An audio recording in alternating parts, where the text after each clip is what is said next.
Así que tienes toda la palabra, Daniela. ¿Se escucha? Buenas tardes, estoy muy contenta de estar aquí ante todos ustedes. Obviamente agradezco al Dr. Ganga por permitirme la oportunidad de estar en la mesa. Como él ya había planteado, el interés de gobernanza universitaria es más que todo formar redes, y entre esos, como notarán por mi acento, estoy yo, venezolana, que inició una investigación con el programa en conjunto del año pasado, y de aquí logré consolidar lo que llevó a esta ponencia de hoy. El título es Condicionamientos normativos para elección de líderes en universidades estatales, una comparación de Chile con Venezuela. Brevemente hablando de bases teóricas, utilicé lo que es el perfil de puesto y el liderazgo formal, viéndolo desde una visión de análisis del puesto, usando a Robinson Hunsaker, añadiendo como aspecto de conexión principal que los reglamentos son el elemento de la formalidad institucional con los cuales se llega a un mínimo del puesto, más la elección de los candidatos o de los posibles rectores implican la voluntad de la comunidad universitaria por un determinado liderazgo, y en lo que es el ensayo y el error puede reflejarse en los reglamentos, y estos son los que nos podrían dar un mínimo que demuestre la voluntad de cada tipo de institución universitaria por un tipo de líder. Los modelos de elección de las autoridades en las instituciones universitarias, solo para hacer referencia, tienden a ser por grupo, comité de selección experto o el sufragio general. En este caso decidí utilizar el sufragio general para hablar de esta misma voluntad de los académicos o incluso estudiantes o demás sectores por hacer esta votación.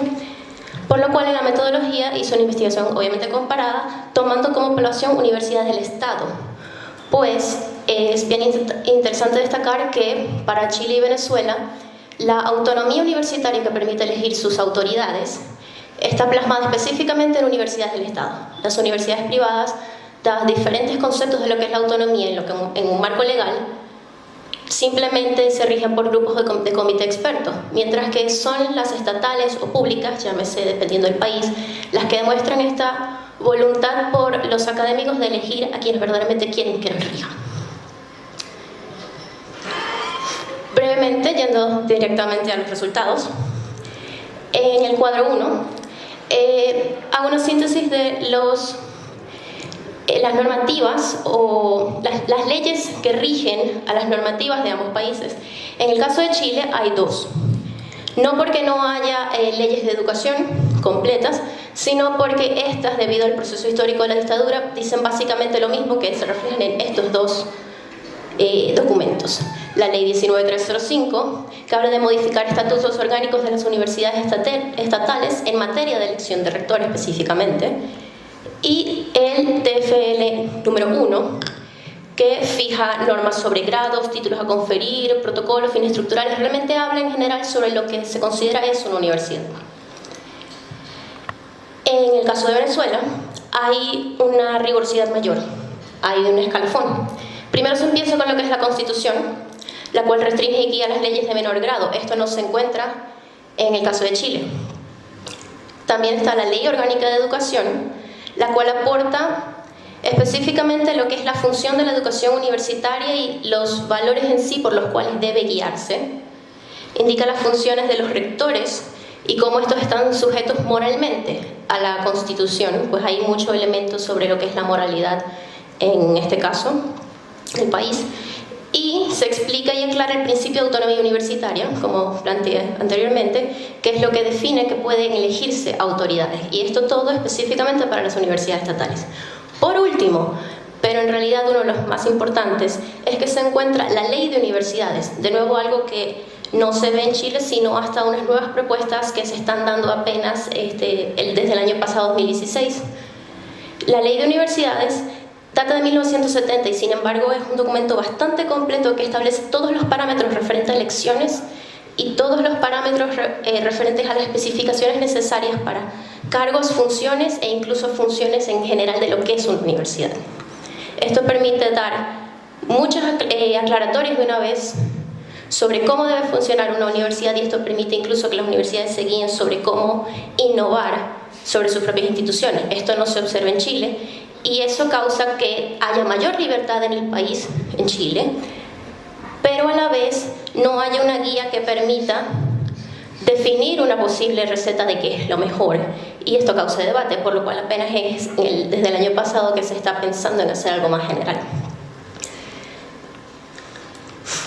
En el cuadro 2 sinteticé yendo específicamente a lo que son los requisitos legales para hablar de este aspecto desde el punto de vista del liderazgo que les planteé. Lo que es los rectores, Chile pide únicamente título profesional universitario de al menos 5 años de graduado, 3 años de experiencia académica y 3 años en cargos académicos con funciones de dirección en universidades públicas. Venezuela, por su parte, pide poseer título de doctor, con una pequeña excepción de aceptar candidaturas que no tengan este requisito cumplido, siempre que tengan mucho mayor mérito en otras áreas y que verdaderamente se lo merezcan, pues, por así decirlo. Aparte pide 5 años de experiencia en actividades docentes y en investigación en universidades nacionales y poseer credenciales científicas y profesionales. Como otro aspecto además pide ser venezolano, es decir, hay un rigor bastante fuerte con lo que es el valor a la nacionalidad y elevada condición moral, lo cual no sabría decir a qué se refiere. Un aspecto muy resaltante es que la reelección no puede ser inmediata, mientras que en Chile es un aspecto que, bueno, precisamente ya se mencionó, se está tratando, lo de la alternancia en el poder, es que evidentemente hay diferencias sobre este concepto. En un pequeño análisis, la única semejanza que pareciera haber es ser profesional con al menos 5 años de graduado y exigir experiencia en la academia, sin embargo esto se espera. En las diferencias hay muchas más. La exigencia o no exigencia de nacionalidad del país es bastante resaltante y que la experiencia académica sea o no en universidades nacionales o públicas. Estos aspectos resaltan bastante, más porque haya diferencias que en sí sean pequeñas y que puedan aludir a diferencias culturales, es por lo que no se ve. Si se fija, el cuadro es bastante básico. Esto quiere decir que las exigencias para un puesto como el de un rector deberían ser más rigurosas.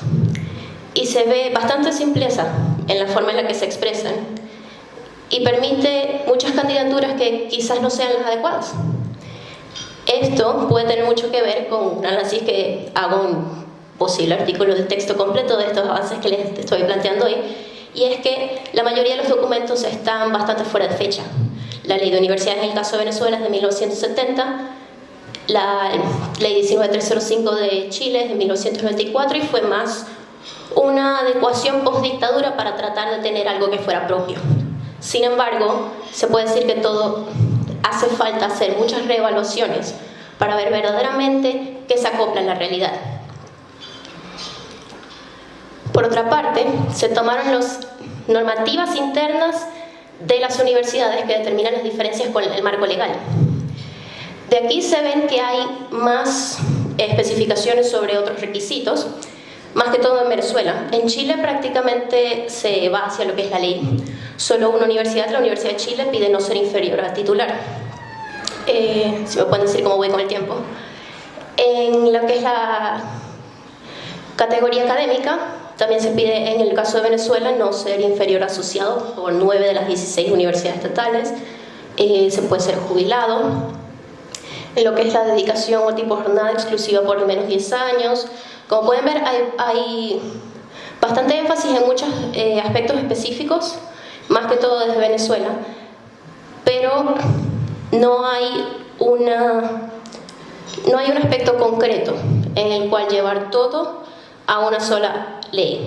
Y de hecho, en el caso de Venezuela, un aspecto resaltante es que se permite en muchas universidades, en lo que es la ley, no ser doctor.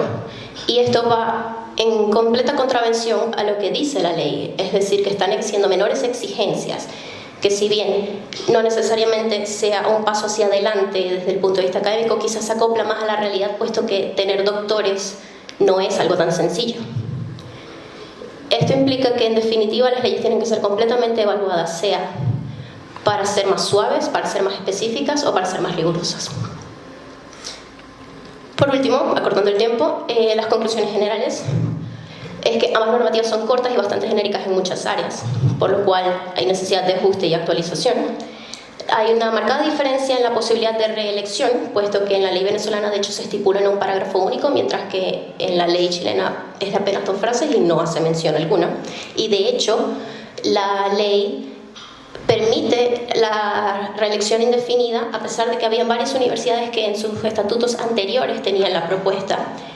Y hay una posible influencia cultural en la valoración de las acreditaciones y la aceptación de diferentes actores en la elección. Hay que comparar diría que hay que comparar los futuros sistemas de elección, puesto que en lo que es Venezuela no solo se valora más la nacionalidad, sino en Chile se valora más lo público, en Chile se valora más la gestión y en Venezuela más la academia. Y valdría la pena ver todas estas diferencias a nivel tanto de más allá de la elección del rector como del sistema en general. Muchas gracias.